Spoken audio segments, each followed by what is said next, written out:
Semaine, bien sûr, avec des sujets très alléchants. Tout d'abord, la Côte d'Ivoire, où Charles Blé Goudé dénonce un harcèlement contre sa personne en vue de l'écarter du jeu politique en 2020.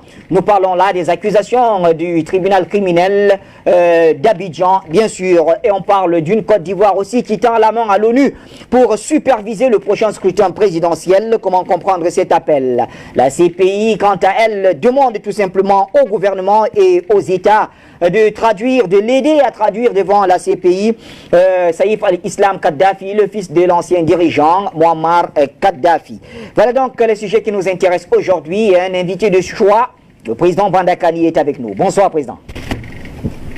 Bonsoir, mon cher Bachir Ladan. Bonsoir à la communauté des appelants, appels sur le continent.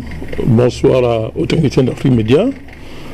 Bonsoir spécial à panafricanistes du monde entier. Oui. Là, c'est la communauté élargie, parce qu'il y a une communauté des appelants. C'est leur émission. Oui. Donc, je salue toute la communauté des panafricanistes du monde entier. Et une fois de plus, je continuerai à crier contre la persécution dont Afrique Média est victime. Persécution organisée par le régime de M. Ouattara, la France et leur réseau interne au Cameroun qui remonte jusqu'au CNC. Jusqu'à présent, nous n'avons reçu aucune notification, aucun document justifiant une telle démarche. On menace les câbles opérateurs, on les intimide. Et il faut rappeler que le président des câbles opérateurs au Cameroun, c'est un concurrent d'Afrique Média. Vous pouvez imaginer dans quel engrenage illégal, sauvage, n'est-ce pas, Afrique Média se trouve aujourd'hui. Donc nous n'allons pas nous taire, nous allons continuer à dénoncer, n'est-ce pas, dénoncer, prendre le monde entier à témoin, prendre l'opinion internationale et mondiale à témoin sur ce que nous vivons en tant que chaîne engagée, chaîne de combat, chaîne panafricaniste engagée pour la libération du continent africain. Ça expose aussi en même temps les ennemis réels du continent africain et tous ceux qui ont décidé de maintenir ce continent, n'est-ce pas, comme on dit, à terre. Mais c'est peine perdue. C'est peine perdue. J'ai dit, aucune force au monde ne viendra à bout de cette chaîne. Aucune force au monde. Inch'Allah. Alors nous interpellons une fois de plus le chef de l'État du Cameroun sur la situation d'injustice qu'Afrique Média subit. Donc nous espérons que, n'est-ce pas, cette persécution va cesser. Parce qu'elle n'a aucun fondement, elle n'a aucune justification et que, n'est-ce pas, ceux qui se sont permis une fois de plus d'attaquer Afrique Média répondront de leurs actes. Président, un tout petit mot peut-être sur les élections à venir avant d'entrer dans... C'est vrai qu'on est encore dans les stratégies, ça se prépare tout doucement. Le NMP va compétir, va concourir pour les municipales et les législatives. Vous me permettez là de dénoncer tous les entraves extraordinaires qui s'opposent aux formations politiques qui sont engagées. On a l'impression qu'il y a un accord entre les grands partis au Cameroun, opposition comme le pouvoir, et j'insiste là-dessus, qu'il y a un grand accord pour verrouiller et coloniser l'espace politique. Et la dernière nouvelle, c'est maintenant le directeur des impôts au Cameroun qui s'y mêle. Il fiscalise les opérations électorales subitement et ouvre un espace où les inspecteurs d'impôts, les chefs de centre divisionnaire d'impôts deviennent des puissants. Des agents politiques désormais peuvent exclure les candidats parce qu'ils ont la latitude comme ils veulent, sur la base de leurs humains, de vous faire des redressements fiscaux subitement, sur la base de ce que vous recrutez. Vous devez justifier de ce qu'on appelle la capacité de non-redevance fiscale. Donc c'est un truc extraordinaire. Et vous vous retrouvez avec des sommes exorbitantes à payer. Exorbitantes à payer. Vous voyez donc que les partis qui n'ont pas de trésors de guerre, qui n'ont pas participé au pillage national, n'est-ce pas, qui ne bénéficient pas de financement public, n'est-ce pas, ont de la peine, n'est-ce pas, même s'ils ont des listes tout prêtes, mais il faudra débourser de l'argent extraordinaire pour payer les impôts. Donc c'est un combat que nous sommes en train de mener. On s'organise pour affronter tout ça et d'ici là on verra. Inch'Allah. Merci en tout cas et on espère que tout va s'arranger le plus rapidement possible pour une égalité de chance à tout le monde. Président Bandakani, notre premier sujet parle de la Côte d'Ivoire avec deux axes. Le premier, c'est en rapport avec Charles Blé Goudé, et bien sûr, qui dénonce un harcèlement judiciaire contre sa personne en vue de l'écarter du jeu politique en 2020. Charles Blé Goudé, on le rappelle, n'a jamais dit qu'il serait candidat à la présidentielle, mais il est candidat à la réconciliation nationale. Il veut apporter sa pierre à l'édifice, mais vraisemblablement ce sera un peu plus compliqué puisque la justice ivoirienne est à ses trousses. On va écouter Charles Blé Goudé et on revient juste après. C'est dommage que parce qu'un adversaire politique pense différemment de vous, vous cherchez forcément à le mettre en prison ou à le tenir hors de son pays. Je dénonce ce harcèlement judiciaire contre un adversaire politique que je suis. Voyez-vous, les jours où père, je suis poursuivi pour crime contre prisonniers de guerre, et maintenant, les jours impair, je suis poursuivi pour viol, homicide. C'est à croire que la justice ivoirienne elle-même ne sait même pas pourquoi elle me poursuit. L'objectif est clair. Écarter Charles Blé Goudé et l'empêcher de participer au débat politique de son pays. Voilà l'objectif. Mais je ne vais pas tomber dans ce piège-là. Je l'ai dit, je serai une aiguille qui va servir à recoudre le tissu social qui a été déchiré en Côte d'Ivoire. Et quand je parle de paix, de réconciliation, une voie que j'ai librement choisie et sur laquelle je vais continuer, ce n'est pas pour le régime de M. Ouattara. C'est pour l'ensemble des Ivoiriens. Et tous ceux qui ont choisi d'y vivre. Parce que la Côte d'Ivoire a besoin de paix et de réconciliation. Surtout à la veille d'une année électorale qui est 2020. Je ne veux plus que ce qui est arrivé en 2010 arrive une fois encore à mon pays. Le peuple de Côte d'Ivoire a besoin de tranquillité. Quant à moi, j'assiste à tout cela avec beaucoup d'amusement. Parce qu'on ne peut pas continuer comme ça éternellement d'utiliser l'appareil judiciaire pour faire aboutir un agenda politique. Même Félix Houphouët-Boigny, qui avait toute la légitimité de le faire, ne l'a pas fait. Est-ce que vous avez l'intention de soutenir un candidat et lequel? Je dis que la Côte d'Ivoire en 2020, vu la situation qu'elle traverse, n'a pas seulement besoin d'un président. La Côte d'Ivoire a besoin d'un leader.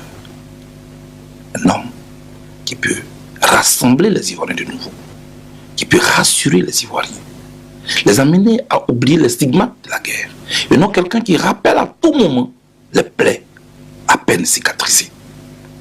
Pour cela, je prendrai mon temps, mais pour écouter tous ceux qui estiment qu'ils ont la capacité de sortir notre pays de l'ornière. Je vais écouter tout le monde, tous les candidats. Personne n'a pour le moment mon soutien. Et je prends tout mon temps pour écouter tout le monde. Et au moment venu, mon parti et moi, nous aurons l'occasion de nous prononcer. Notre pays a besoin de règles impartiales, d'une commission électorale véritablement indépendante, qui puisse faire en sorte d'éviter à notre pays des contestations électorales, afin que on redonne aux Ivoiriens leur choix dans les urnes. Il faut éviter d'envahir la commission électorale. Il faut la libérer totalement de l'emprise de tous les partis politiques. Pour moi, il faut faire en sorte qu'il n'y ait pas de querelle autour de la commission électorale. Je voudrais ici interpeller le président de la République, Alassane Ouattara. Il était dans l'opposition hier. Il a voulu une commission électorale indépendante.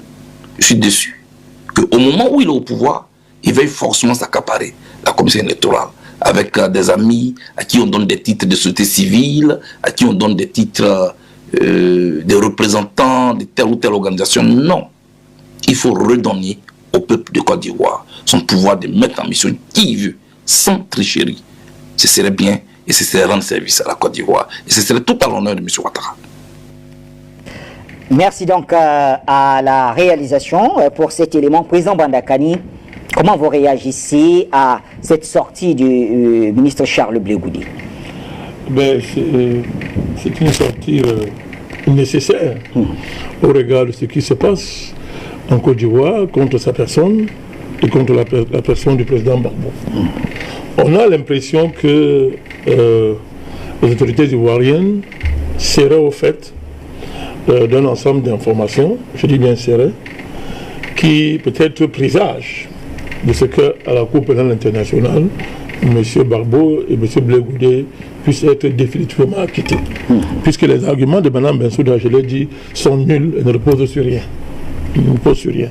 Donc, les autorités ivoiriennes anticipent donc sur ce fait pour éliminer des adversaires politiques de taille. C'est de cela qu'il s'agit. Tout le monde sait. Et au regard de ce que les propres acteurs, c'est-à-dire M. Soro, le président Bédié, n'est-ce pas, nous ont dit ces derniers temps-ci que M. Ouattara et, n'est-ce pas, le gang international qu'il a mis au pouvoir n'avait gagné aucune élection en Côte d'Ivoire. Nous on avait dit ça avant, mais là, eux ils sont venus confirmer cela. Et que tout le monde sait qu'en Côte d'Ivoire, les forces, la popularité du président Gbagbo et de son ministre est intacte. Au contraire, a plutôt augmenté. Et que, n'est-ce pas, si ces deux-là prenaient part à des opérations d'électorat à Côte d'Ivoire, ils pèseraient d'un poids énorme, n'est-ce pas, et entraîneraient la défaite du régime. C'est tout. Il n'y a pas d'autre chose. Tout ce qui se passe là, vraiment, c'est une couverture judiciaire pour maquiller des crimes politiques, pour maquiller une dynamique visant à écarter, n'est-ce pas, des adversaires de poids.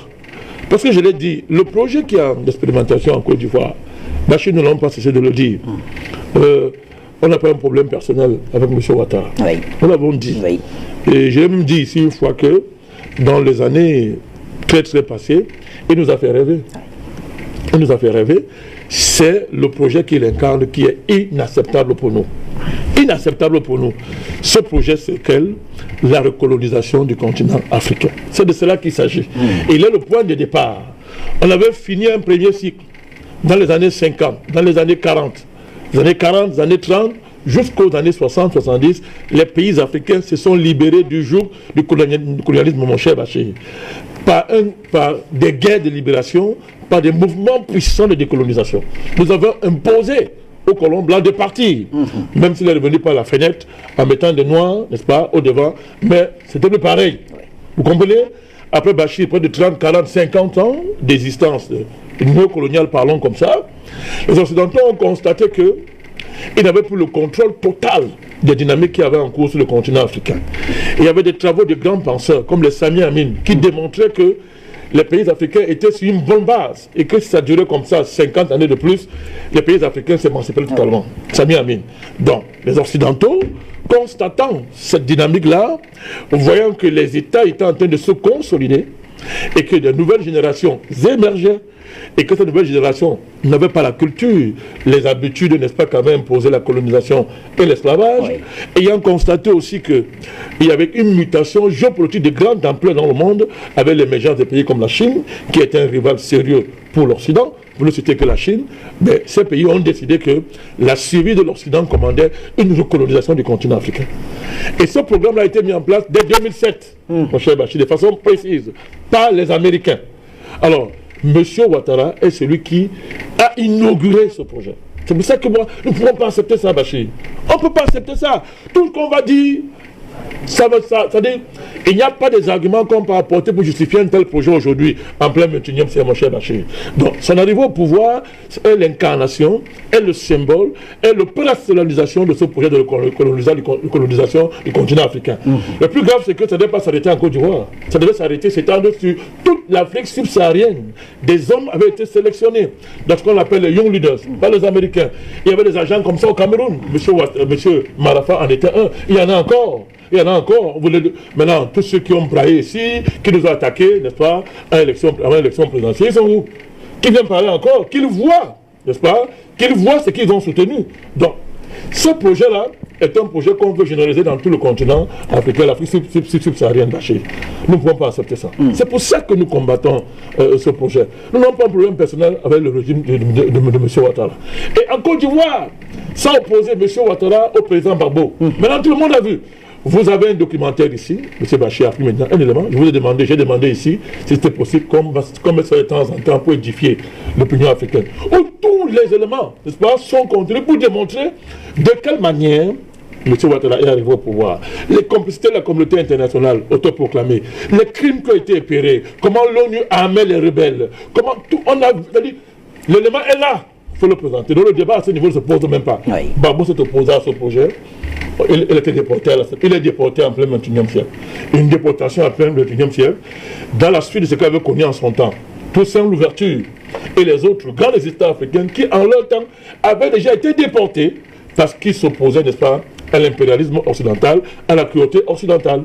Donc vous voyez donc que la situation évoluant, le régime Ouattara étant aux prises avec ses propres démons, puisque désormais, hier, il formait un gang uni, aujourd'hui, le gang s'est éclaté, mon cher Bachir. Vous savez que c'est toujours le partage qui crie la guerre entre guillemets des bandits. Oui. Monsieur Bédier est parti dans son chemin. Monsieur Soro a des ambitions, tout le monde le connaît. L'unité de ce camp-là n'existe plus. Donc le régime est face à ses propres démons. Il est fragilisé. Alors, il utilise l'appareil judiciaire de l'État pour écarter des adversaires qui pourraient être dangereux pour lui. C'est de cela qu'il s'agit. Il n'y a rien d'autre. Parce qu'en Côte d'Ivoire, M. Ouattara a deux alternatives. Soit il se représente, n'est-ce pas? Soit il impose son dauphin, M. Ngong Coulibaly. C'est de cela qu'il s'agit. Alors pourquoi il impose. Il y a une question qui revient à chaque fois qu'on parle de Charles Blé Goudé. On lui demande, allez-vous soutenir un candidat? Alors, à chaque fois, sa réponse, elle est bien claire. Il étudie encore tout le monde. Est-ce que c'est justement le soutien, le poids de Charles Blé Goudé qui fait peur au régime? Oui, bien sûr. Il faut le criminaliser, il faut le disqualifier. C'est ça qu'il s'agit, mon cher Bachir, judiciairement parlant, pour qu'il ne soit pas un acteur du jeu politique. C'est cela qu'il s'agit. Est-ce qu'on peut arriver au niveau du chantage, président Bandakani? Mais c'est plus que ça. Oui, mais c'est plus que ça. Parce qu'il y a un scénario qui est dessiné de plus en plus par les analystes, disant que avec cela, le régime pourrait demander à Charles Blé Goudé de ne soutenir personne, ou alors à l'inverse, s'il veut sa liberté de soutenir. Il y a beaucoup de marchandages. C'est pas seulement avec Blé Goudé, mais avec le président Gbagbo. Il y a des marchandages infâmes, déshonorants, n'est-ce pas, qui sont mis dans l'opération par le régime d'Abidjan pour amener, n'est-ce pas, M. Gbagbo et M. Blé Goudé, du moins à garder, ne serait-ce qu'une neutralité. C'est de cela qu'il s'agit. Parce que... Au mieux. Au mieux, oui, au mieux. Parce que je vous ai dit, le camp qu'on appelait le camp aux fouettistes, il a explosé, Bachir. La condition qui avait permis à l'époque, en 2010, de réussir cette opération, une des opérations les plus criminelles que l'humanité ait jamais connue, c'était l'unité du camp aux fouettistes contre Gbagbo. Oui. C'est cela qu'il s'agit, par aidé par la France et la communauté internationale autoproclamée des criminels. Donc, c'est l'unité de ce camp. Oh, Bachir, cette unité a éclaté. Et l'éclatement de cette unité signifie aussi un éclatement du gang international. Donc au niveau du gang international, rassurez-vous, M. Ouattara ne fait plus l'unanimité.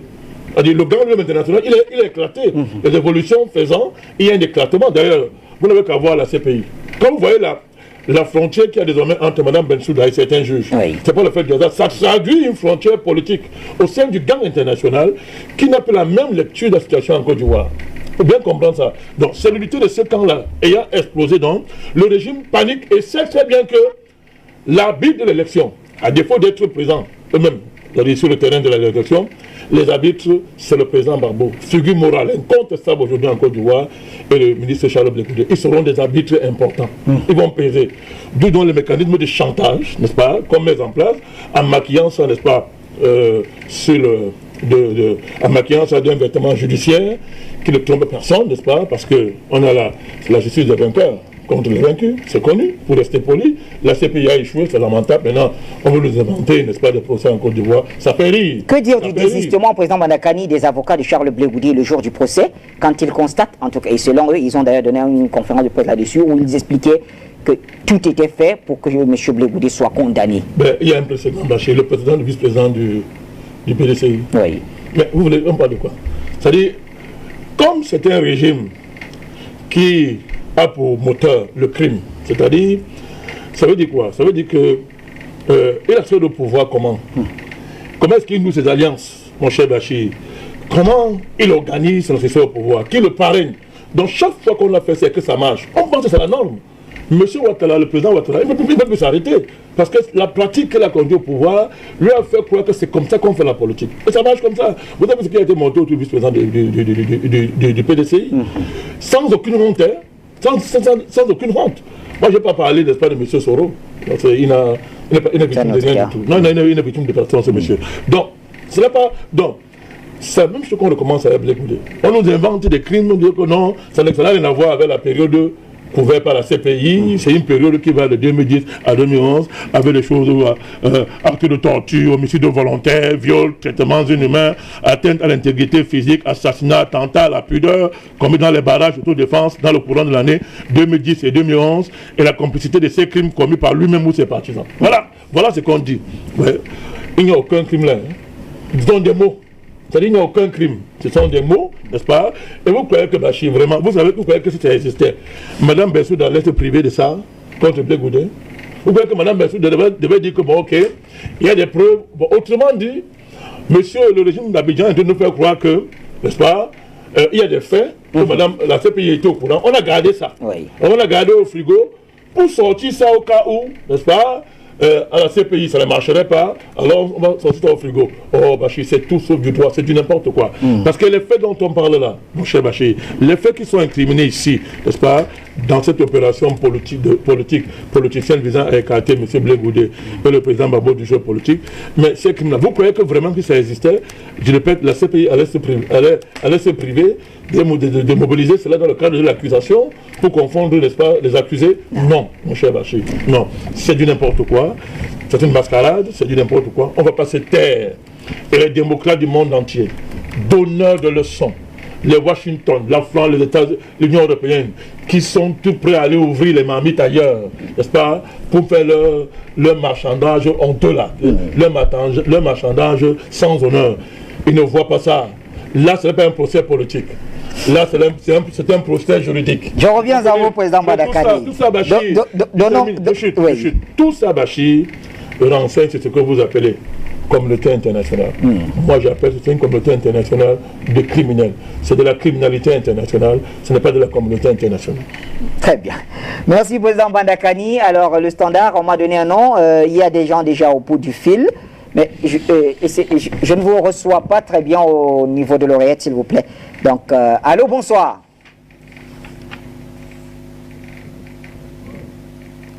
La Côte d'Ivoire. Oui, bonsoir. Oui.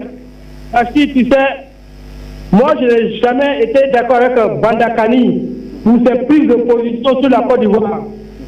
Mais je reconnais que c'est un homme intelligent. Et je sais qu'il fait beaucoup de choses sur la Côte d'Ivoire qu'il cache. Un jour, M. Bandakani a révélé que Gbagbo a été mis au pouvoir par Léonard Jospin, les socialistes. Bandakani fait beaucoup de choses sur la Côte d'Ivoire qu'il ne veut pas dire. Faire plaisir aux gens. Et j'aimerais demander à M. Bandakani s'il est au courant des actes posés par Blé Goudé lors de la crise post-électorale. Est-ce qu'il connaît la loi 125 de Blé Goudé, c'est-à-dire 28 francs boîte à lunettes et 100 francs pétrole? Il brûlait les partisans de M. Ouattara, il les brûlait. M. Bandakani sait ça. M. Bandakani sait ça. Mais il refuse de le dire pour faire plaisir à des gens. L'opération 125, 25 francs boîte à l'huile, 100 francs pétrole, et la casse de la BCAO. Vous savez tout ça. Mais vous ne voulez pas dire pourquoi, M. Bandakani. La vérité, Jésus écoute, il faut dire la vérité quand on la sait. Quand vous dites que vous n'avez pas de problème personnel, M. Ouattara, ce n'est pas vrai. C'est vous qui l'avez lu dans la verdict populaire. Quand n'importe qui s'attaque au Ouattara, M. Bandakani, vous en êtes l'auteur. Vous en êtes l'auteur. Vous en êtes l'auteur. Vous avez dit qu'il est la plus grande catastrophe qui peut arriver à l'Afrique. Pourquoi vous dites cela? Ça, c'est personnel. Vous avez problème avec lui. Vous avez une haine personnelle avec lui, avec sa personne, je ne sais pas pourquoi. Expliquez-vous. Parce que c'est trop facile de dire, après avoir fait tout ce que vous avez dit sur le président Ouattara, de dire que vous n'avez pas de problème avec lui. C'est trop facile. On ne peut pas te croire, Bandakani. Ta haine envers ce président est très, très visible. Souvent, on pense à la jalousie. Mais comme je sais que tu es un homme intelligent, je sais que tu sais beaucoup de la crise ivoirienne, que tu refuses de dire. Tu sais que M. Gbagbo est parti dans le bunker. Tu sais qu'il a perdu les élections, tu sais très bien en conscience. Donc tu as dit là, tu sais. Tu peux faire plaisir à un camp. Reviens à la réalité de M. Bandakani. Et toi tu seras grandi.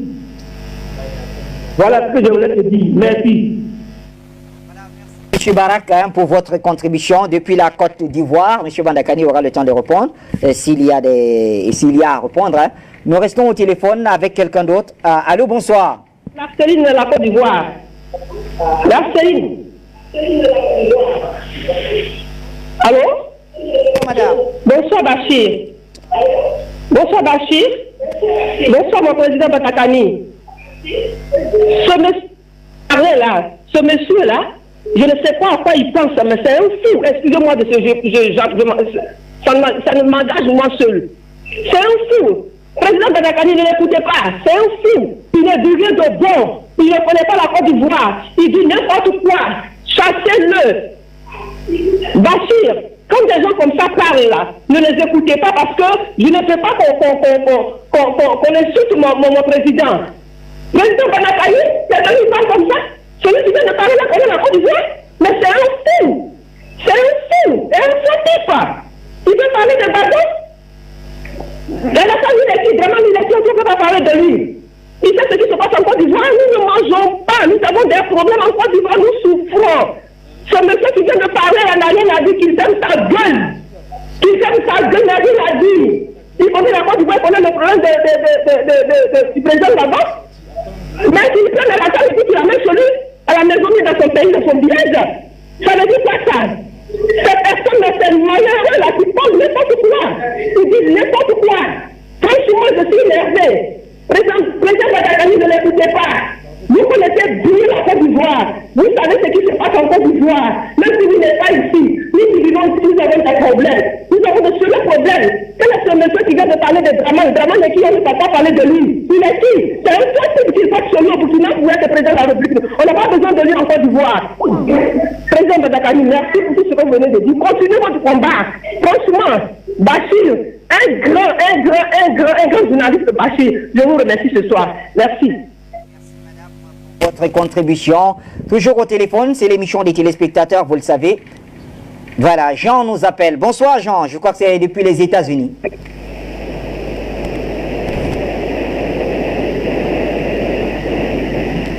Allô? Allô? Oui Jean, on vous reçoit. Merci Bachir. Je vous salue. Je salue notre président, notre maître, Batakani. Je salue les techniciens. Bachir, ne perdons pas de la patience, soyons vigilants, ne perdons pas de vue ce que nous aurons à dire ce soir. Et Batakani est le sang-froid bien détaillé. D'ailleurs, pour ceux qui sont encore en retard, hein, sinon nous connaissons déjà, nous savons ce qui se passe, c'est un plan spirituel. Batakani, permettez-moi de dire ceci, de lancer un appel à tous les francs-maçons africains de revivre la vie africaine. De ne pas toujours s'exposer, de ne pas toujours se transporter en Europe, comme on le fait croire dans le club là, pour toujours noyer le continent africain. Ce n'est pas un village, hein, c'est tout un continent. Et Dieu, le Créateur, sait que c'est un continent, hein, mes amis. Et nous savons pourquoi l'Afrique est attaquée comme ça tout le temps, depuis la nuit des temps. Ne soyons pas distraits par ce genre de propos de ceux qui prétendent connaître.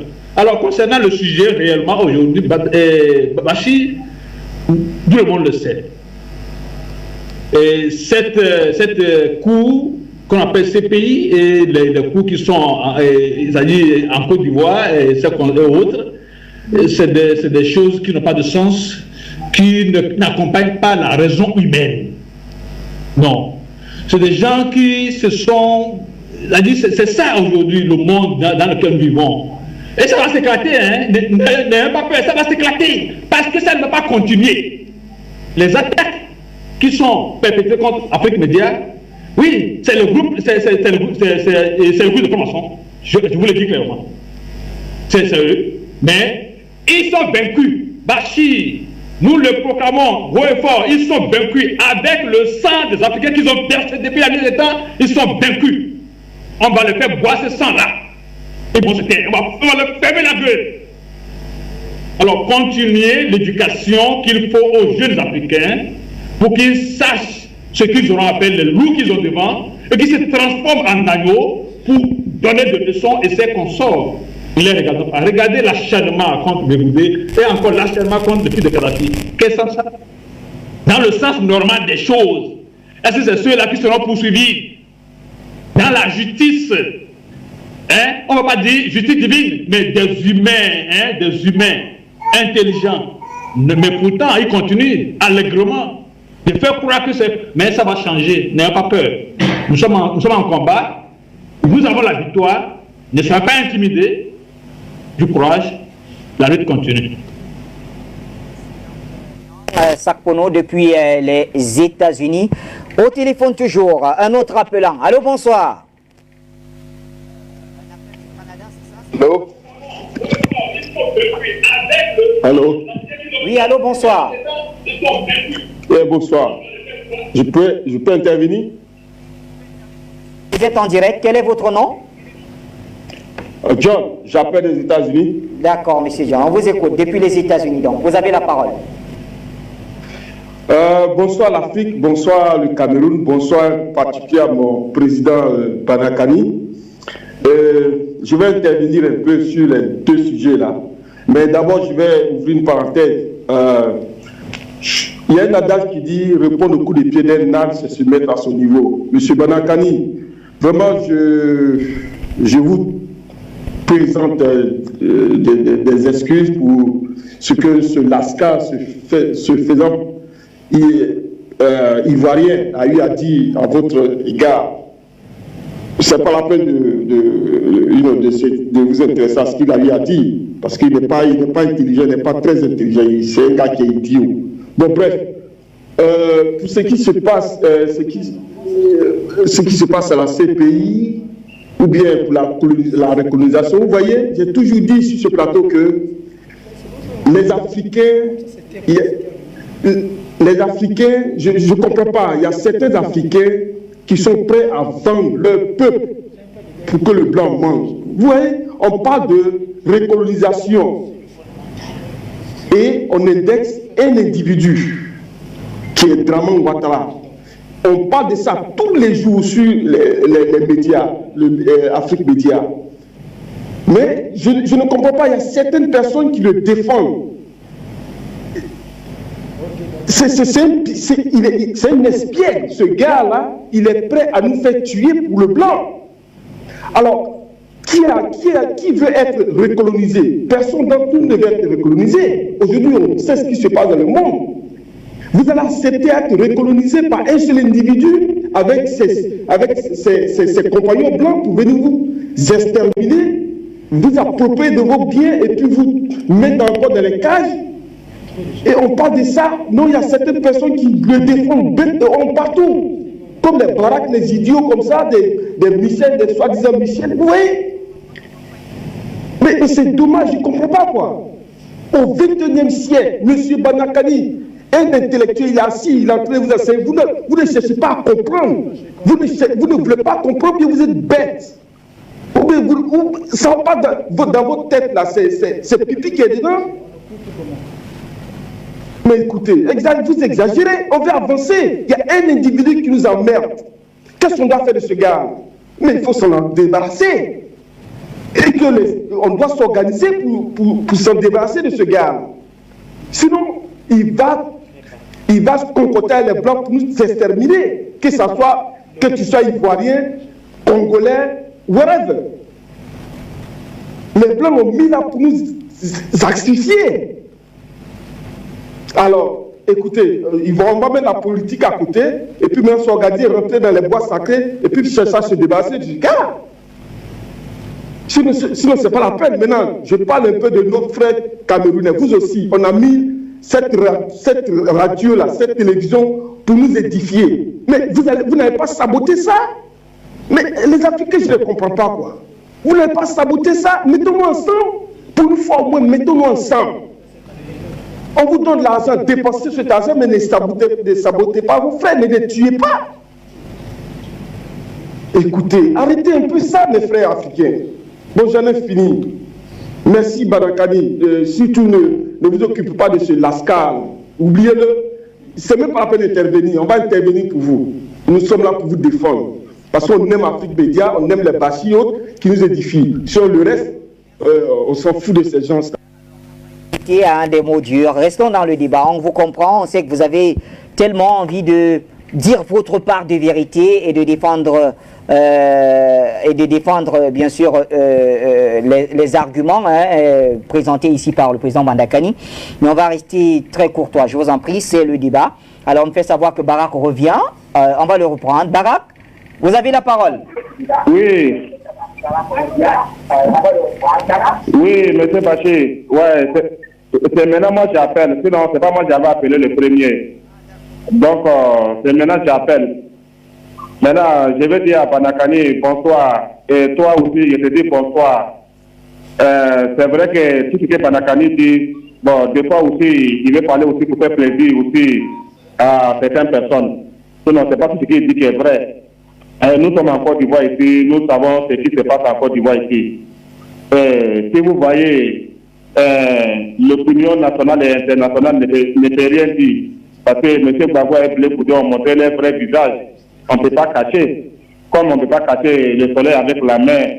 Donc, de M. Bandakani peut dire tout ce qu'il veut. Si ça peut faire plaisir aux uns aux autres là, ça n'engage que mais c'est nous ici en réalité, nous savons ce qui se passe. Donc, M. Bachi, moi je vous salue pour votre grandeur et votre prévoyance. Je vous remercie beaucoup, M. Bachi. Merci Barak. Eh bien, on comprend donc qu'on n'avait pas bien retenu le nom du premier appelant, ce n'était pas Barak. De toutes les façons, c'était un Ivoirien qui a appelé et il défendait aussi sa chapelle, c'est-à-dire le camp du président Ouattara. Alors, quelqu'un d'autre nous appelle. Est-ce qu'on peut encore avoir le nom? Je n'ai pas bien suivi. Allô? Ah, docteur Mebo Meta, depuis le Canada. Bonsoir, docteur. Oui, Bachir, merci beaucoup, merci, bonjour, content de te revoir. Effectivement, nous avons des petites difficultés avec la réception d'Afrique Média et tout, bon bref, j'espère que le combat se poursuit très bien. Alors, je vais intervenir, d'abord je salue personnellement le président Bandakani.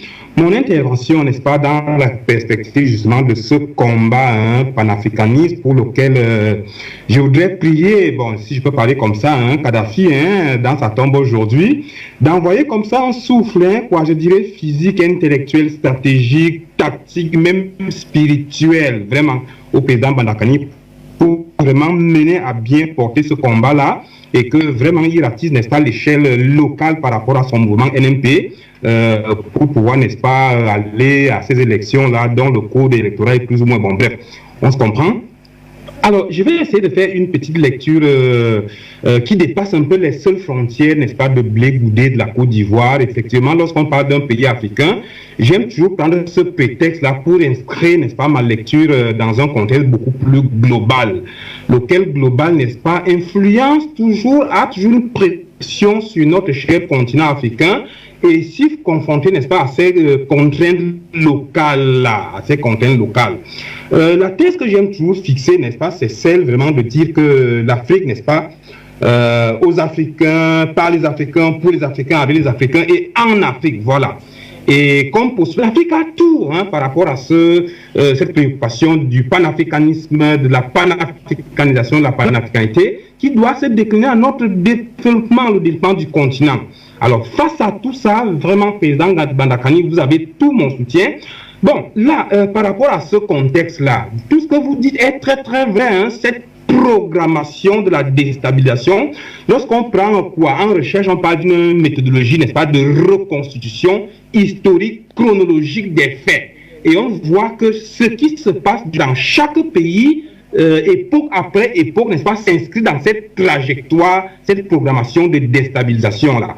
Alors, qu'est-ce qu'il faut faire? Je venais de faire référence à Kadhafi tout à l'heure, n'est-ce pas, qui voulait, n'est-ce pas, l'unité, on ne le dira jamais assez, de ce continent-là. Alors, je ne sais pas dans quelle mesure il faudrait vraiment procéder. Y aller comme ça par pays, je sais que, bon, l'ensemble, c'est l'ensemble de la somme, n'est-ce pas, des parties. Faudrait-il soutenir chaque pays individuellement pour dire que voilà, avec l'ensemble des pays, on pourrait faire la force, ou alors aller comme ça par une perspective simplement globale pour attaquer, n'est-ce pas? Écoutez, une petite image, ma petite sœur, elle me disait, lorsque vous avez une petite douleur sur la cuisse, bien sur le bras, créez n'est-ce pas, la douleur sur tout le bras et vous guérissez cette douleur-là, et puis les petites douleurs, n'est-ce pas, vont s'estomper. Est-ce que cette approche-là ne paraissait pas... Alors, donc les deux perspectives me semblent alléchantes, en même temps qu'on frappe sur le global, et le local aussi doit être, n'est-ce pas,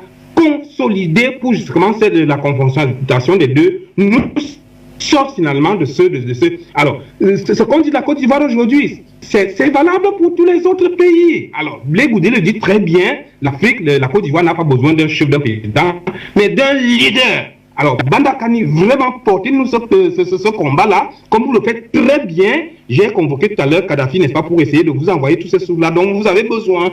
Alors, Bachir, c'était un peu ça ma petite contribution, ma petite contribution, qui dit que vraiment, le combat doit se faire vraiment de manière franche, sincère et courageuse. Et Bandakani a ce courage, ainsi que tous les autres Africains. Merci beaucoup, merci pour l'émission. Bye bye. Allez, merci, Dr Mebo Metta. On revient donc vers vous, Président Bandakani, avant de retourner vers nos téléspectateurs. Je rappelle qu'ils sont très nombreux au bout du fil. Je voudrais d'abord remercier et traduire toute ma déférence et mon respect à notre frère du Canada, Dr Mebo Metta, oui, qui est un pôle intellectuel de haut niveau, qui à lui seul est une plateforme de haut niveau, plateforme intellectuelle, plateforme stratégique, géostratégique, jeu intellectuel de dimension internationale, de dimension globale, capitale pour le combat que nous menons. Donc il ne faut pas qu'il s'inquiète, nous savons qu'il est là, les interactions vont se faire au fur et à mesure. Donc je voulais lui transmettre tout mon respect. Je voudrais rapidement dire que... Alors, je pose deux questions. C'est une question, mais vous savez, Bachir, moi, ma force, ce sont mes arguments. Oui. Je n'ai pas d'autres armes que mes arguments.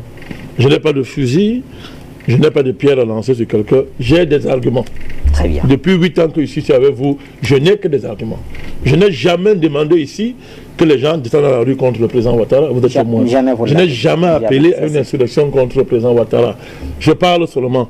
Mais pourquoi nos paroles peuvent faire si mal à ce régime au point où d'engager une campagne internationale, n'est-ce pas, avec la France pour fermer Afrique Média? Nous on parle avec des arguments.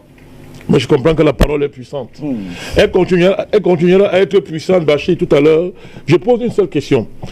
Avant que M. Blé Goudé n'aille le ministre Blé Goudé de retrouver à la CPI, mais il avait été arrêté en Côte d'Ivoire, Bachir. Oui. Il avait été arrêté en Côte d'Ivoire. Il a passé du temps en prison, mon cher ami, en Côte d'Ivoire, sous le régime de M. Ouattara. Pourquoi vous ne l'avez pas jugé à ce moment-là? Donc vous saviez qu'il avait ces crimes-là contre lui. Pourquoi vous ne l'avez pas jugé à ce moment-là? Vous avez préféré l'extrader à la CPI. Pourquoi? Vous les savants qui disent la vérité, qui connaissez la Côte d'Ivoire plus que le président Bandakani, parce que vous êtes entre guillemets supposé ivoirien, répondez-moi pourquoi, alors que M. Blé Goudé était dans les geôles du régime de M. Ouattara, avant qu'il n'aille au Ghana, ne revienne, soit encore en prison en Côte d'Ivoire, avant d'aller à la CPI, mais pourquoi vous ne l'avez pas jugé? Le même article 125. Pourquoi vous ne l'avez pas jugé? Ouais. Mais mes chers amis, vous savez, c'est comme ça, le mensonge n'a pas de longue jambe. Ça ne marche pas. Donc, on a affaire à un procès politique. Arrêtez ces histoires-là, ça n'a pas de sens. Alors, moi, Bandakani, je ne suis pas le président Bédié, c'est un patriarche. Nous avons du respect. Il était avec vous hier. Qu'est-ce qu'il dit de vous aujourd'hui? Par rapport à ce procès, qu'est-ce qu'il dit? Il dit que tout ça, ce sont des procès politiques. C'est votre allié d'hier qui le dit. C'est votre allié d'hier qui est en train de le dire. Mon cher ami, je ne vais pas reprendre les mots du président Guillaume Soro. Bon, je ne suis pas d'accord avec lui sur tout. Mais il a quand même été président chez vous là-bas, à l'Assemblée nationale. Donc, le président Guillaume Soro lui-même. Donc, c'était vos alliés hier, vous étiez ensemble. Ce sont vos alliés hier, aujourd'hui, qui disent au monde entier qui est-ce que vous êtes. Et quelle était la nature de votre régime. Ce sont des faits. Alors, hier, vous avez accusé M. Barbeau d'avoir tué Jean-Hélène. Vous êtes au pouvoir. Mais, faites le procès de Jean-Hélène. Vous avez dit que c'est le président Barbeau qui a tué le général Gueye. Mais vous êtes au pouvoir. Ouvrez le procès. C'est vous qui êtes au pouvoir. Que le régime du président Ouattara ouvre le procès du général Gueye. Ouvre le procès de ce journaliste. Vous êtes au pouvoir. Le président Barbeau est à la CPI, monsieur. Pourquoi vous n'ouvrez pas le procès? Vous savez, j'ai dit ma force, ce sont des arguments. Alors, la carte de la BCAO, que le président Barbeau, ouvrez le procès. Ceux qui ont cassé la BCAO, on les connaît, c'était vos alliés. C'était vos alliés. Mais faites le procès de ces choses-là, mon cher ami. ce ne sont pas des incantations, ce ne sont pas des cris. Ce sont les arguments qui font la différence, mes chers amis. Vous allez tout faire pour vouloir blanchir ce régime. Oh, son crime est tellement historique qu'il vous faudra des tonnes d'années pour effacer ça. Même quand ils seront plus là, l'histoire aura retenu que en Côte d'Ivoire, en 2010, s'est passé un des plus grands crimes politiques que l'humanité ait connu, organisé par la communauté internationale. De criminels avec pour cheval de Troie M. Ouattara, le président Bédié et M. Guillaume Soro. Alors si aujourd'hui M. Guillaume Soro et le président Bédié se sont détournés de vous, il n'est jamais tard pour bien faire. Nous en prenons acte, mais ça ne change rien à la nature de ce régime. Au contraire, ça vient renforcer nos arguments, n'est-ce pas, sur le fait que, n'est-ce pas, ce régime est ce qu'il est. Donc, les choses sont claires. Alors, mon cher Bachir, le projet il est simple. Il s'agit de décapiter d'abord le Front populaire ivoirien, d'imposer M. Afin Guessan. M. Afin Guessan vous dit que si le président Barbeau et M. Blé Goudou ne rentrent pas en Côte d'Ivoire, il sera le candidat du RPI. Mais ça fait rire. Ça fait rire. C'est le candidat de M. Ouattara. Le président Ouattara veut pour candidat du RPI M. Afin Guessan. C'est son rôle. Donc, quoi de mieux que de disqualifier de manière juridique M. Blé Goudou et le président Barbeau. Mais, Bachir, cette disqualification programmée judiciaire ne pèse pas devant la puissance politique des deux concernés. Oh, mes chers amis Bachir, le président Barbeau incarne l'histoire. Vous allez y faire quoi? Et le gars, le vieux, il est en prison, mais il est l'incarnation du combat. Il est le continuateur et l'incarnation du combat panafricaniste. Alors que vous l'avez mis en prison, ce sont des faits. Le ministre Blé Goudé rayonne alors que vous êtes en prison. Vous utilisez les moyens d'État pour essayer de les disqualifier. Ça ne pèse pas. Parce que le problème de la Côte d'Ivoire, c'est un problème politico-historique. Et de cela qu'il s'agit. Et il y a d'un côté un camp qui incarne la recolonisation du continent africain et de l'autre camp qui incarne la résistance. Ce sont des faits. Voilà pourquoi les Français ont armé une rébellion, divisé un pays en deux, inventé, tué leurs propres soldats à Bouaké, mes chers amis. Mais même Bouaké là, vous n'avez encore dit que c'est Babou qui a tué les soldats français? Avec tous les éléments qu'on a aujourd'hui, vous pouvez encore dire que c'est Babou qui a tué les soldats français? Les familles françaises sont à deux doigts de trouver les assassins. La France dit secret défense. Mais Babou n'est plus au pouvoir. Il n'est plus au pouvoir, il est à la CPI. Vous allez encore accuser quoi, mes chers amis? Moi, ma force, ce sont des arguments. Je ne prends pas le fusil. Je ne suis pas un tueur. Moi, je parle. Mes arguments, c'est la parole. Ce sont les arguments que je mets sur la table. Je vous donne des arguments pour démontrer que vous défendez l'indéfendable. Monsieur Barbeau, même en prison. Voilà votre CPI. Justice internationale. Voilà l'ONU, affilié à l'ONU. 5 ans, votre Bensouda international n'a aucune preuve contre quelqu'un. Vous avez mobilisé tout le monde entier, tous vos experts mondiaux. Des gens touchent des centaines de milliers de dollars par mois. Pour apporter les preuves, ils ont des budgets pas possibles. Madame Bensouda a été incapable d'apporter les preuves.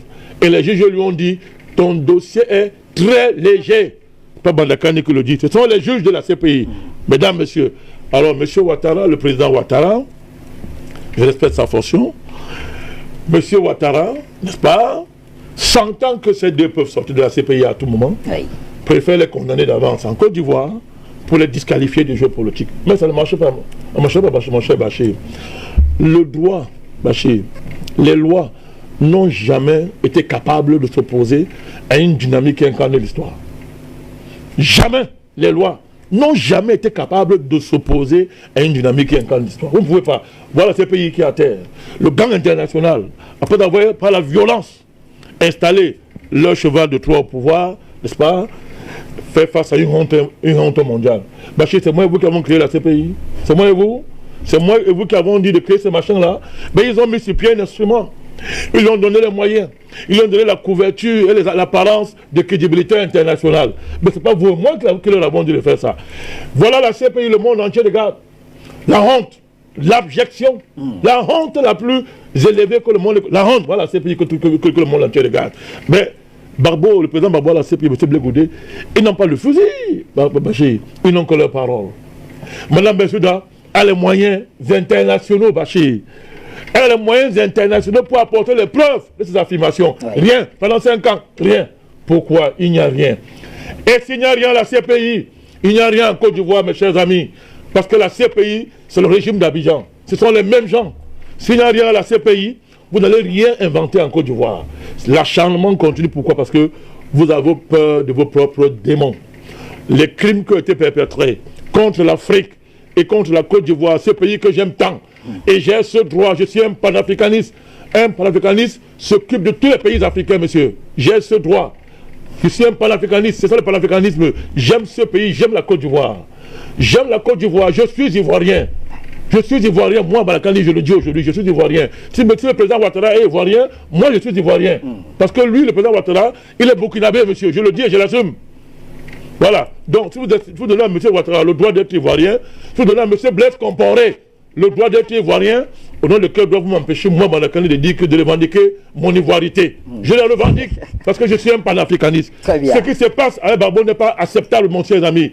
C'est une honte pour l'Afrique. C'est une injure à la dignité humaine. On ne fait pas ça à un être humain. Vous le condamnez, vous l'accusez, vous n'avez pas de preuves. Vous avez les moyens mondiaux, vous ne prouvez rien. Vous le libérez, vous confessez sa liberté. Vous dites qu'il est libre, vous l'empêchez de jouir de sa liberté. Vous n'avez pas honte? C'est une honte. Tout ça pourquoi?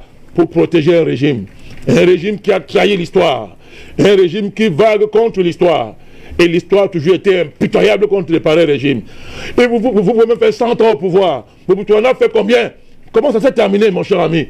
L'histoire est pleine de régimes, n'est-ce pas? D'impostures qui ont accédé aux affaires sur le sang, sur le mensonge et sur la cruauté. Ça finit toujours mal. Même si le président Gbagbo reste à la CPI, c'est un héros africain. Charles Blé Goudé, c'est un héros africain. Lorsque le président Ouattara quittera les affaires, aucun Africain ne parlera de lui. Il ne sera un modèle pour personne. C'est ça la vérité historique. Merci, président Bandakani. On retourne au téléphone avec un appel du Canada. Zefac, bonsoir, cher ami. Bienvenue à cette édition d'Appel sur le continent. Bonsoir à tous les panafricanistes.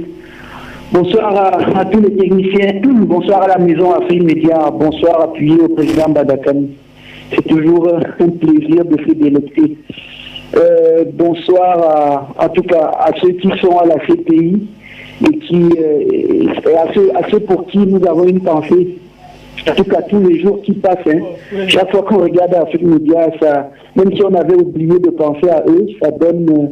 En tout cas, ça nous rappelle qu'on ne doit pas les oublier. Je parle du président Gbagbo et du ministre Charles Blé Goudé, ceux pour qui en tout cas, nous essayons avec nos appels de dire que justement, en tout cas, du moins on sait un peu ce qui s'appelle et puis ils défendent Ouattara et tout. Même si on dit qu'on n'a rien contre eux, ce n'est pas bien grave. On voit ce qui se passe. Donc, moi, je ne le connais pas personnellement, mais je peux aussi dire carrément, comme je peux dire à tout le monde, que je ne l'aime pas. Je n'aime pas le président Ouattara. Je n'aime pas son équipe. Je n'aime pas ce qu'ils font.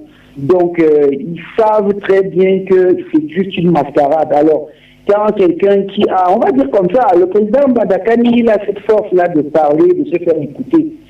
Même si, comme toute chose, on peut toujours avoir des choses à reprocher à quelqu'un, mais reconnaissons quand même le mérite. Lorsque c'est le cas. Alors, le président Bandakani, en tout cas, continue. Moi, je n'ai pas de leçon à donner au président. Il fait ce qu'il a à faire.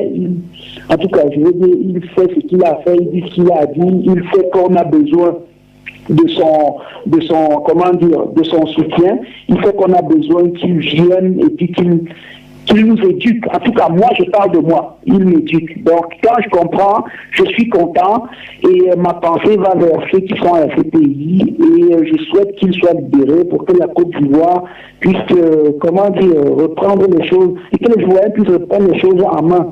Donc, disons juste que nous demandons aux Ivoiriens de continuer à faire ce qu'ils ont eu à faire, de travailler pour la Côte d'Ivoire, et puis nous allons être en arrière d'eux en tout cas, pour leur dire qu'ils ne sont pas seuls.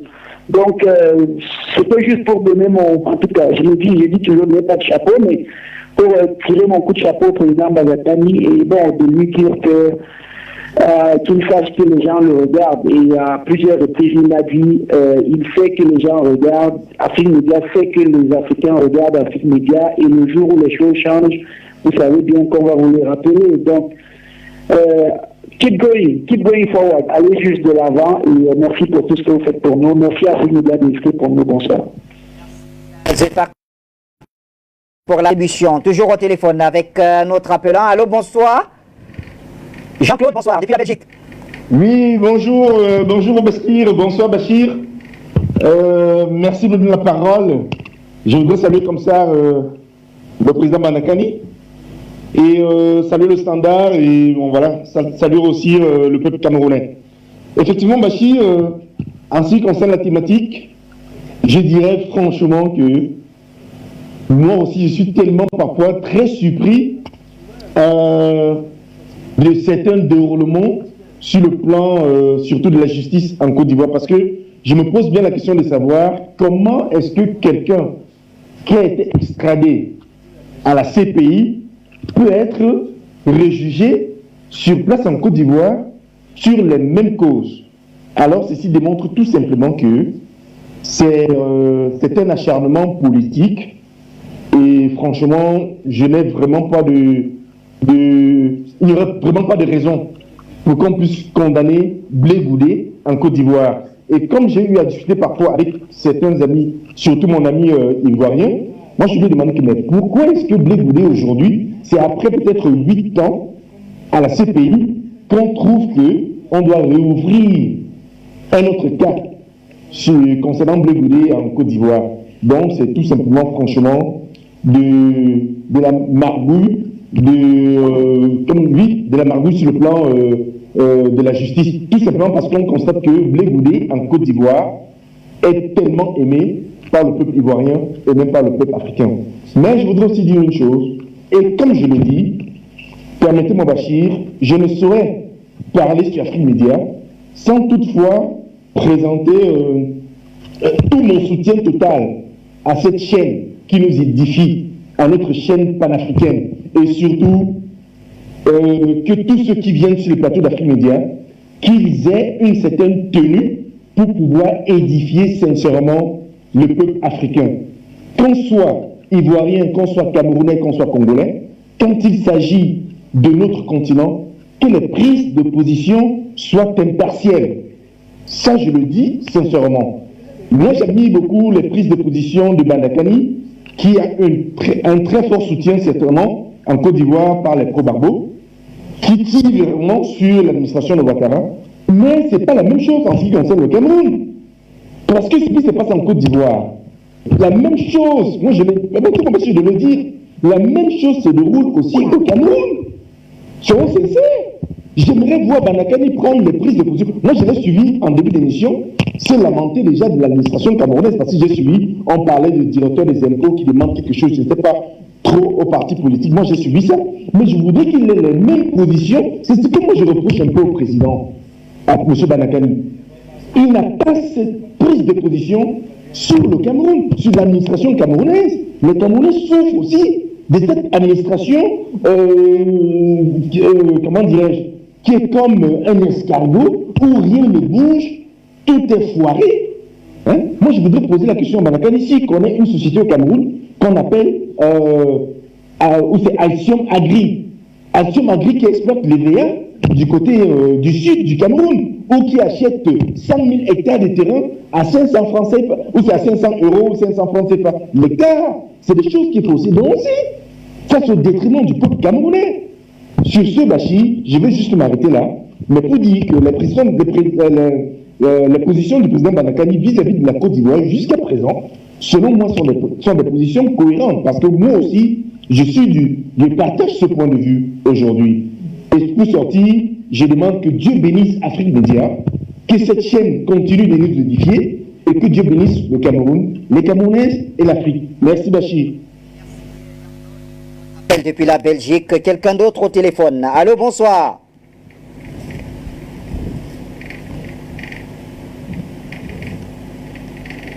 Allô? Oui, allô, bonsoir. Oui, bonsoir à toi, mon très cher frère Bachir Ladane. Bonsoir à tous les téléspectateurs d'Afrique Média de par le monde. Un grand bonsoir standardisé des techniciens, ces braves hommes et femmes. Et bien sûr, un bonsoir à M. Mbandakani, ton panéliste principal et unique même de ce soir. Alors, mon cher frère Bachi, comme nous l'avons dit à répétition et à souhait, nous devons à un moment donné, nous les Africains, nous ressaisir et trouver une solution commune, unique, stratégique contre la prédation et entre autres la CPI, qui n'est qu'un instrument ou alors un des instruments de la prédation internationale. Donc, aussi longtemps que nous allons passer autant de temps à injurer les adversaires de tel ou tel autre, surtout que la chaîne Afrique Média n'accorde pas et ne permet pas des injures.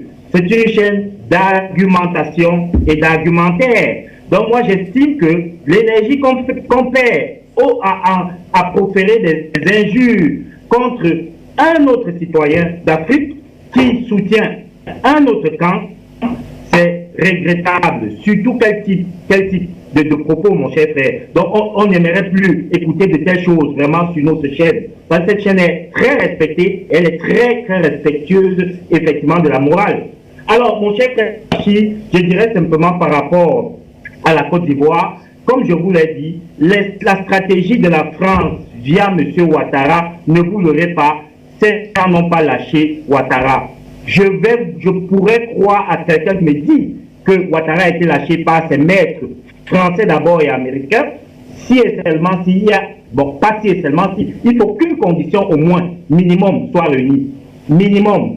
Mon cher frère, tant que la femme de Ouattara, Madame Dominique Ouattara, sera aux côtés de son mari et fera bloc avec son mari, vous pourrez être sûr que même si ce monsieur de poids après, parce que j'estime qu'il ne sera pas candidat, j'ai essayé de vous démontrer ça depuis déjà des semaines, il ne sera pas candidat, et je vous assure qu'il ne passera jamais devant une cour pénale ou autre chose. Parce que cette femme, elle a une certaine puissance au plan international, elle est israélienne. Et vous savez ce que c'est que l'État d'Israël dans le monde. Donc, c'est cette dimension-là qu'il faut voir. Tant que cette femme est derrière ce monsieur, il ne répondra jamais de ses actes devant une juridiction internationale. Donc, c'est dommage, mais c'est l'effet de ce que j'aime appeler malheureusement encore la chaîne alimentaire.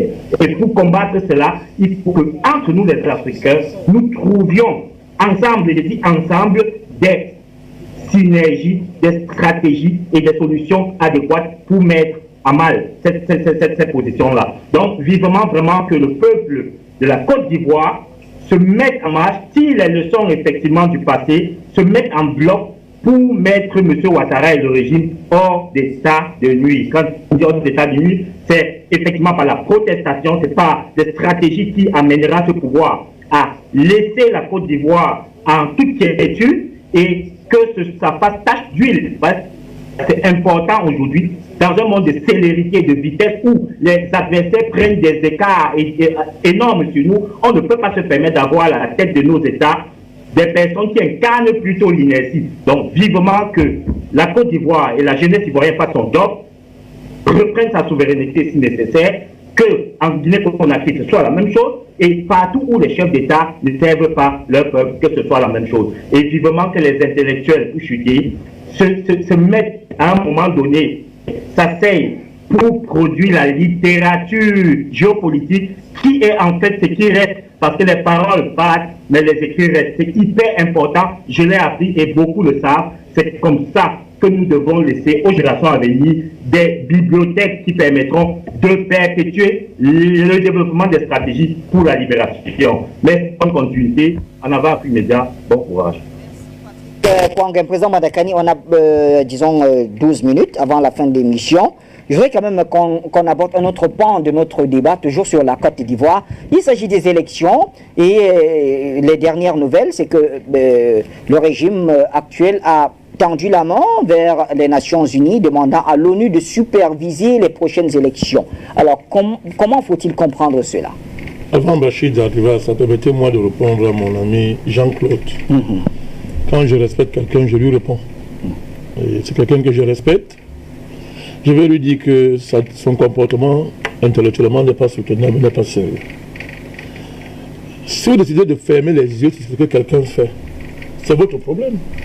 Ça fait 30 ans, mon cher Jean-Claude, que je suis dans le combat politique au Cameroun, 30 ans. Tout ce qui porte la marque de progrès au Cameroun, M. Jean-Claude, porte ma marque, moi, Bandakani, je suis obligé de te rappeler ça, de vous rappeler ça, mon cher frère. Depuis 30 ans, tout ce qu'il y a eu d'avancée au Cameroun, dans tous les domaines, porte ma petite marque. Je n'aime pas en parler. Vous savez combien de fois que je suis allé en prison au Cameroun pour des causes que vous ne connaissez même pas? Pourquoi que je venais tous les 6 jours, tous les jours, vous dire que j'ai fait ça, j'ai fait ça, j'ai fait ça? Pour vous, une position est bonne quand ça rend votre camp, à savoir être contre le président Biya. J'ai été contre lui pendant 20 ans. 20 ans, mon cher ami. Quand les événements, quand le monde a changé, j'ai adapté mon combat. C'est tout. C'est tout. Donc, vous me faites le procès tous les jours, oui, ce qui dit la Côte d'Ivoire, c'est cohérent, mais quand c'est le Cameroun, c'était. Mais allez lire mon histoire. Et vous, pour vous, être bien, c'est soutenir votre champion, M. Kanto. C'est ça, être bien. Comme Bandakani n'avait pas soutenu, vous avez décidé que vous ne pardonnerez jamais son président Bandakani, c'est votre problème. Mais vous allez manger votre soutien, parce que les faits vont s'accumuler au fur et à mesure, comme ça s'accumule tous les jours, pour que vous ayez le courage d'assumer devant le monde avoir apporté votre soutien à un type comme ça. Vous ne pouvez pas être contre l'impérialisme en Côte d'Ivoire, être pour l'impérialisme au Cameroun, monsieur. C'est ça qui est une contradiction. C'est ça qui est une contradiction, mon cher ami. L'impérialisme est en train d'agir au Cameroun en lui imposant 2 guerres. 2 guerres, monsieur. Et dans une telle situation, monsieur, je mets mes intérêts partisans, personnels, en deçà des intérêts du pays. Mon soutien au président Biya au Cameroun, c'est un soutien patriotique. Je ne suis pas un biaïste, tout le monde le sait. Moi, Bandakani, je ne suis pas biaïste, tout le monde le sait. Et on le sait. Ce n'est pas biaïste, c'est un soutien patriotique, monsieur. Ça se fait dans tous les pays du monde. Quand le pays est menacé de destruction, les partisans mettent de côté leurs querelles et s'unissent pour défendre le pays. C'est cela qui est ma démarche. Mais si vous croyez que ça veut dire qu'on soutient tout ce qu'il y a de mauvais au Cameroun, c'est votre problème. Le Cameroun n'est pas ce que vous décrivez, ce n'est pas que ça. Vous parlez vous parlez d'une concession, mais c'est une concession d'État. Alors peut-être si moi j'étais au pouvoir, je ne le ferais pas ainsi. Mais c'est une concession d'État. C'est une concession. On n'a pas vendu les terres, on a donné les terres pour un temps. C'est un bail amphithéotique. Cette terre-là. On l'a fait avec la Chine, on le fait pour d'autres personnes. Les catholiques ont des beaux amphithéotiques au Cameroun avec des partenaires. Vous voulez qu'on parle de ça comment? Vous voulez qu'on vous explique ça comment, mon cher ami? J'ai fait une sortie, j'ai fait une vidéo, c'est sur Internet, mon cher ami, il faut fouiller, où je démontre la différence qu'il y a entre le régime de M. Ouattara et celui du président Biya. Je vous envoie aller consulter ça. Je ne vais pas répéter ce que je vais pas répéter tous les jours. Alors je démontre que ces 2 régimes ne sont pas comparables. Mais vous voulez à tout prix assimiler le régime du président Biya au régime de M. Ouattara. Ça ne tient pas. Les faits sont là, ça ne tient pas sur le plan de l'histoire, ça ne tient pas. Monsieur, quand le président Ouattara va en France, il a accueilli, vous voyez comment il accueille en France. Mais regardez l'accueil que la France réserve au président Biya quand il va en France. Mais il faut être aveugle pour ne pas voir ce qui se passe en France. Vous faites ça ou quoi? Vous faites ça ou quoi? Quand je mène le combat contre Bolloré, c'est pas au Cameroun, monsieur Jean-Claude. Pendant que vos amis soutiennent Bolloré, moi je mène le combat contre lui. Je suis en première ligne dans le combat contre les privatisations, bradage au Cameroun. Tous ces combats, on l'a mené, vous étiez où? Mais vous ne voyez pas ça, vous faites semblant de ne pas voir. Mais les faits sont là. Celui que vous soutenez, ben vous allez assumer votre soutien à ce monsieur. Parce que les vérités sont... C'est qu'au début, les vérités vont sortir au fur et à mesure.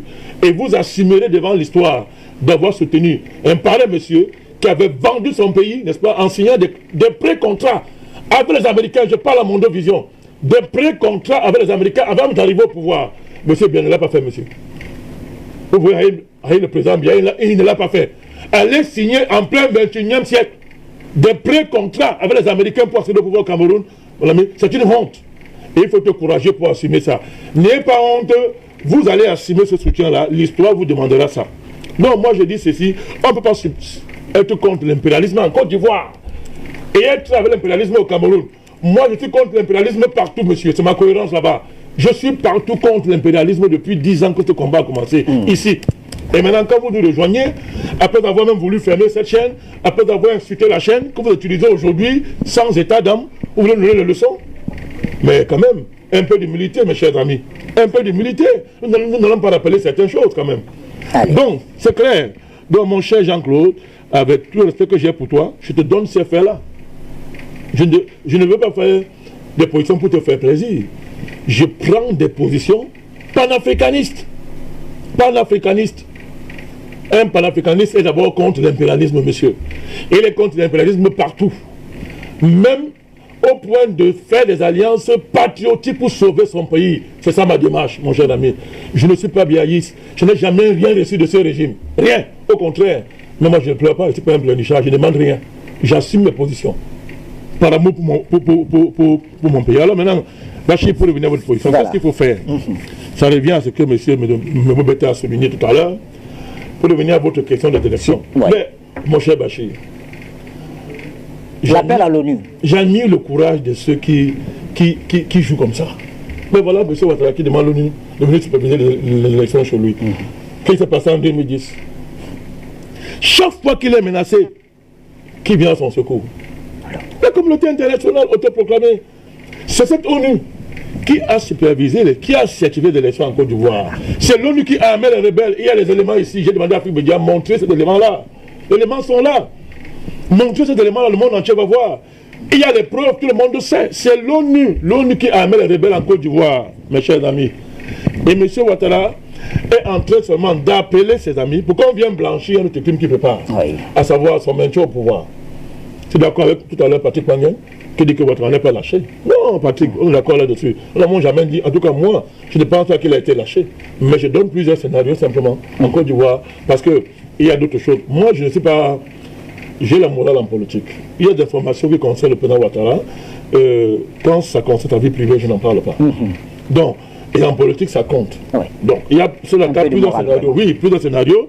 Il y a son maintien, au cas où ça c'est pas le bon scénario. Il y a le scénario de Ngong Coulibaly. Or, pour que Ngong Coulibaly passe, il faut neutraliser le président Barbeau, les Blé Goudé et les autres qui peuvent l'empêcher à Ngong Coulibaly, n'est-ce pas, d'accéder, n'est-ce pas, à la succession que le prépare M. Ouattara. Ça fait partie de ça. Mais je suis d'accord avec toi, je ne pense pas que Ouattara a été lâché. La preuve, M. Ouattara est en train d'appeler l'ONU de venir superviser les élections en Côte d'Ivoire. Mon cher Bachir, lorsque je vais encore dire au pro-Ouattara que c'est un régime de la recolonisation, on va dire que le président Balakani a un problème personnel avec M. Ouattara. C'est ça que ça veut dire, Bachir, appeler l'ONU en plein 20e siècle. Non, on dit que c'est au vu des tensions qui subsistent dans le contexte politique actuel. L'ONU est acteur de ces tensions. L'ONU, je vous ai dit que s'il y avait un tribunal véritable dans ce monde universel, on commencerait par juger l'ONU et fermer ce machin-là. C'est une organisation qui est dans les plus grands crimes que l'humanité a commis. En Côte d'Ivoire, l'ONU a armé les rebelles. L'ONU a armé les rebelles. On fait des élections en armant les rebelles, lâchés. Et voilà encore l'ONU qu'on appelle. Il faut venir faire quoi? Il faut venir crédibiliser une autre forfaiture. Pourquoi M. Ouattara, que dit l'ONU par rapport à la CPI? L'ONU ne veut pas qu'il passe à la CPI? Pourquoi l'ONU ne dit rien? Parce que la CPI, c'est l'ONU, mon cher Bachir.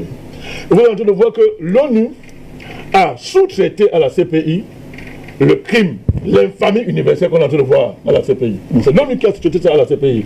Et vous pensez que la même ONU va venir condamner le régime que la CPI protège en condamnant, en devenant, comment on dit ça, une police politique qui élimine les adversaires de M. Ouattara, n'est-ce pas, qui travaille avec M. Bensouda, mari de Mme Bensouda. Donc vous voyez, alors, quand le président Ouattara demande à l'ONU de venir superviser les élections, non, Bachir, c'est une honte en plein. Donc on va le faire croire.